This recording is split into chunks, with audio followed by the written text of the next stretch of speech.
అయితే బేసికలీ నాని నుంచి ఒక మంచి లవ్ కావచ్చు, ఎమోషనల్ మూవీస్ కావచ్చు, ఇట్లాంటివన్నీ ఎక్స్పెక్ట్ చేస్తారు. బట్ ఇంత వైలెన్స్, దాంతోపాటు ది ప్యారడైజ్లో కూడా బూతులు, నాని ఎటుపోతున్నాడు అనే క్వశ్చన్ ఒకటి రైస్ అవుతుంది. దానికి ఏం చెప్తారు? అవ్వదండి, మీకైంది అది అంతే. లేదు, చాలా మంది నేను fans అన్నమాట. 10 సంవత్సరాల నుంచి వింటున్నానండి ఇది. ఇప్పుడు దసరా చేసినప్పుడు కానీ, ఇంకోటి దసరాలో ఎక్స్ట్రీమ్ వైలెన్స్ ఉంటుంది, లాస్ట్లో తలలు తెగిపోతాయి అదేనా. And it's a block buster.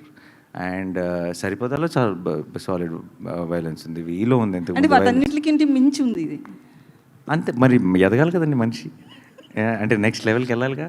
So also it's not about that. Basically మీరు అన్నట్టు ఇందాక నాని సినిమా అంటే ఇది ఎక్స్పెక్ట్ చేస్తారన్నారు. నాని సినిమా అంటే మీరు యాక్చువల్లీ నా లాస్ట్ 4-5 years నుంచి చూస్తే నాకు తెలిసి, నేను ఆడియన్స్కి అయితే I feel like stay connected. Nani ఇంత లాస్ట్ సినిమా లాగానో, నాని ఇంత ముందు చేసిన సినిమాలో కాకుండా కొత్త చేస్తాడని చూస్తారని నేను అనుకుంటున్నాను. అండ్ నా ఆడియన్స్ నాకు తెలుసు అని నేను నమ్మితే కనుక, అండ్ ఐ థింక్ ఎగ్జాక్ట్లీ అదే చేస్తున్నాను. So I think they will be very happy.